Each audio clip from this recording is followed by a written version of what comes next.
Hey guys, welcome back to Simple Sacred Home. My name is Paige, and on this channel we talk about simple living and creating sacred spaces in your home. One of the ways that I like to create sacred spaces is by collecting and curating a home that has pieces that are unique and that tell a story. And personally for me, I really love finding antique and vintage pieces. I think that there's so much of a story behind those pieces. A lot of them have stood the test of time in terms of quality and durability. And also there's so many stories that these pieces can hold based on who had these pieces in their homes and what these people have gone through. And yeah, so for me, I really enjoy the stories that thrifted and antique and vintage pieces tell. And so I like to collect them and create a home that I love with them. Because of that, we talk about antiquing and thrifting quite a bit on here. I have a whole playlist that I'll have here linked for you as well in the description down below if you're interested in seeing my other videos. But recently on my community tab here on YouTube, I had asked you guys what videos you would like to see next. One of the videos was 10 tips to tackling the summer antique and/or flea market. If you guys said that that video would be helpful to you and that you wanted to see it. So here we are. Once again, if you enjoy antiquing or thrifting content or creating sacred spaces in your home, I would love it so much if you would subscribe to the channel and give this video a like. Once again, you can also watch all of the other antiquing and thrifting videos we have on the channel as well if you're interested. And yeah, let's get into it. So if you've never been to an antique or vintage market or even a flea market, there's some commonalities between all of them. Of course, depending where you live, which market you're going to, there might be certain things that are specific to the event that you're going to. And so some of these may or may not apply depending on the area and what type of market you're actually going to. But these are just 10 tips that are going to help you tackle those summer antique markets and those flea markets. If you live in an area where it's warm all the time, like California or possibly Florida, you might run into these markets throughout the entire year. But if you're somewhere that has seasons, you tend to see these markets just May through September typically. And so I'm sharing my personal experience as somebody who only really has access to these markets in the warmer months. If you guys go to antique markets or you're a vendor at a market, I would love it so much if you would leave your comments down below sharing your best tips. And that way, if there's anything in this video that I didn't cover, you guys can check the comments to see future tips as well. The first thing, and this is a tip that I've talked about when it comes to thrifting, when it comes to antiquing, and I'm gonna bring it here as well, is to think about this before you even attend a market, and that is to have a running list. So if you're gonna go to any kind of antique market, flea market, it's likely that you're gonna find a lot of things that you like. And a lot of times there's going to be great prices and things that are on the higher end. And so you're going to have to decide what is it that you're actually going to want to buy. Because a lot of times in these type of environments, there's a lot going on. There's a lot of fun things that you can find, especially if you're into antique and vintage pieces. And you might want to buy a lot of things. You might find things that you really like that you don't need. So it's really important, at least for me, to have a running list before I even make it to the event so that I know what am I actually looking for? What are things that I actually need for my home? Another thing to think about before you even get to the market as well is to wear comfortable shoes. And just dress comfortably in general. The first time I went to an antique market, I went to the Brimfield Antique Show in September last year, and I had never been, so I didn't really know what to expect. It is a lot of walking, and these events are usually typically held on either campgrounds or fairgrounds, and so you have to think about the type of area that you're walking through. At least from my experience, a lot of times they can be in open fields, and so if you're wearing open-toed shoes, you have to worry about mud and dirt and things like that. So I always like to make sure that I'm wearing comfortable shoes because you might have to park quite a ways away from where the event is, or just based on the size of the event, you might be doing a lot of walking. Another one is to bring cash. At least from my experience, a lot of these vendors are still cash only. There are a lot of vendors that you can use a card with, but there's a lot of vendors that are still pretty old school, I would say, and they only accept cash. So in our case, I knew that we were likely going to need cash to park because these events are just put on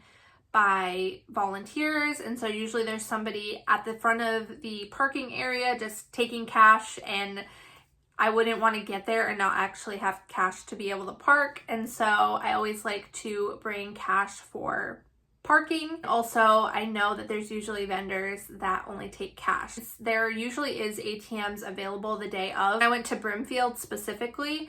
They had ATMs, but there were long lines because I think a lot of people didn't necessarily bring cash, and so everybody was waiting to get cash out of the ATM. And then also a lot of times those ATMs charge your card extra fees. So if you can just run to the bank the day before or earlier the day of and grab some cash out, it's going to save you a little bit of money and also time when you actually get to the event. Okay, and speaking of parking, that brings us to tip number 4, which is to get to the event early if you want good parking. So typically the markets will be on one long strip of land. For example, the Brimfield Market in Massachusetts, it's one long road, and on both sides of the road they have vendors on both sides, and then there's different parking areas. There's like a church that allows people to park there and you pay them. There's also open fields where there's volunteers, I'm assuming, that collect the money and let you park there. Depending on the different event, the parking might look different, but I know for our case, when we went to the fall show, we were able to get in one of the first parking lots, and we didn't even get there super early, but we were able to get into one of the first parking lots, so we didn't have to try to get through all the traffic of everybody trying to cross the street and with all the vendors and things like that. But this particular time when we went in May, we ended up not being able to get in the first few lots because they were full. So we had to travel further down the road. And because we were traveling further down the road, there was a lot more traffic because there's people trying to cross the road to get from one side of vendors to the other. And there's a lot going on. And so it did take us a little bit longer to find parking. We were able to find parking fairly easily, thankfully, but it just slowed us down a little bit. So if we had gotten there earlier, we would have gotten a closer parking spot. We wouldn't have had to fight some of those crowds. And so if you can, I recommend getting there early. One, that's going to allow you to see like the best of the cream of the crop, if you will, because people haven't purchased things yet. And also that way you get a good parking spot, which will help you when you're getting there and also when you're leaving. And also if there's anything that you need to bring back to your car, it'll just be easier for you. Tip number 5 is to bring some kind of shopping cart or wagon. So if you've ever been to an antique market or a flea market, you've definitely seen people carrying these things around. I think of somebody like xomacenna or Drew from Lonefox, and they always have their carts and they're walking around. Those are actually super helpful, especially, like I said, if you are going to an event that is fairly large, you're going to be doing a lot of walking. And if you collect things as you go, you only have so much space to carry them in your hands. And depending on the size of the item, you might not be able to fit it in a backpack or a tote bag. And so then you might need to go back to the car or ask them to hold it. And so that just creates a lot more complications, and you got to try to remember which booth you purchased something from and going back to get it. And so if you can bring one of those wagons or shopping carts, those are super helpful, and they'll allow you to easily carry around your items throughout the day. We also decided to, instead of bringing, like for me, instead of bringing a purse and things like that, my husband brought a backpack. Obviously there's going to be different requirements depending which market you're going to. Some might not allow you to bring in backpacks, but we were able to bring in a backpack. So I actually put a tote bag into my husband's backpack so that if we found things, we could then use the tote bag and I could carry that, and then he could carry the backpack. So if you don't have a wagon or don't have access to one of those, at least bring a backpack and a tote bag. That way you can carry things easily, and then you're a little bit more hands-free to look for other things. Number 7 is to pay up front and pick up later. So this is going to be very vendor specific, but what we noticed a lot is that, say you find a piece of furniture, well, it might be a dresser or a wardrobe or something like that, and if it's a bigger piece, then a lot of times what somebody will do is they'll pay for the item up front and say, I'm buying this, but can I pick it up later towards the end of the show or after I'm done shopping for the day?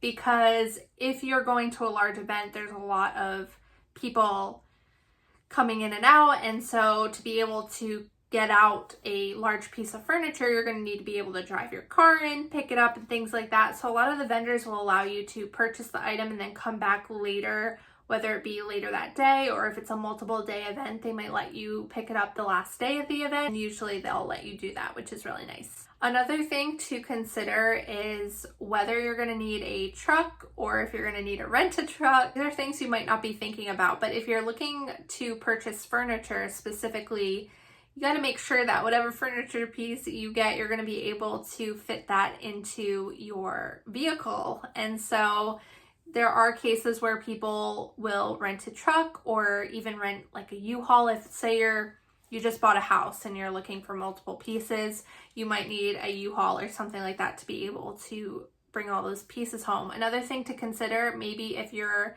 coming from out of state or even out of the country. I know for Brimfield, we get a lot of people from all over the country as well as outside of the country.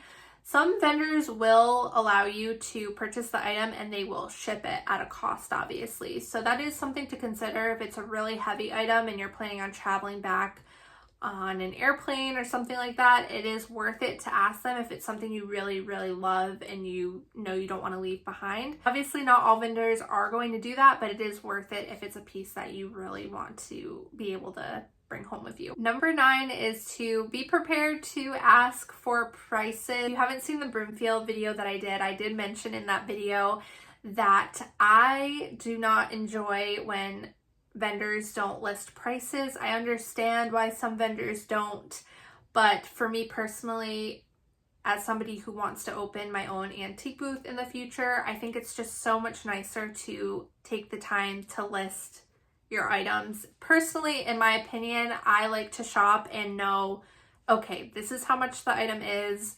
and if I'm interested in it, great, and I can buy it. But if I don't like the price, even if I like the item, then I can just keep moving. It's just much more of an enjoyable experience for me personally. However, a lot of times flea markets specifically, but also sometimes antique shows, they won't have prices on the items. So if there's something that you're interested in, you're gonna have to ask the booth vendor for their price. Some of the vendors that actually saw my Brimfield video did leave comments saying that they really enjoy getting to talk to the customers and they're willing to work with you on a price. If you ask for a price, they will tell you, and if you're really interested in it, but maybe you want to bring it down a little bit, a lot of times they are willing to work with you. You might actually get it for a better price if you ask, and so that is an option for you. But just be mindful of that if you're somebody who doesn't really like having to ask for prices or try to negotiate something, then you might run into that quite a bit. At least that has been my experience. Tip number 10 is actually to connect with the vendors. So this one might seem a little weird, but if you really love a booth, if you find a booth that you really enjoy, a lot of times these vendors are in local antique malls. They have their own shop somewhere. They go to other events. They might sell online. And so a lot of times these vendors will have business cards or Instagram accounts, things like that, that you can connect with them on. And so if you really like a booth, if you think they set it up beautifully, they take so much time to set all that up. I think of Amanda's Mercantile, and she shows really the behind the scenes of what it takes to reset her booth and when she goes to markets like Luckett's and things like that, and it is a ton of work. So I know that they would appreciate else who appreciates it. So if you like to go and really just look at the booths and see how they design things and style things, I think that they would really appreciate it if you mention that. And also it's a great way just to connect with them, because if you enjoy their type of styling items that they sell and you like their style, you can probably purchase other items from them by going to the local antique mall that they're in or shopping online. And so it's just a great way to connect, and then if they're there next year, you can make sure you stop by their booth again. And also you can see, are they on Instagram? You can follow them that way, or maybe they even have a YouTube channel and you can see more behind the scenes. So if you're somebody who really likes antiquing and thrifting and vintage finds, then that might be something of interest to you, and then that helps them out as well. And then it gives you more opportunity to find pieces that you really enjoy. All right, so those are my 10 tips to help you tackle the antique and flea markets this summer if you are attending. If this video was helpful, once again, I would love it so much if you would like this video and subscribe, and I will see you guys next week for another video.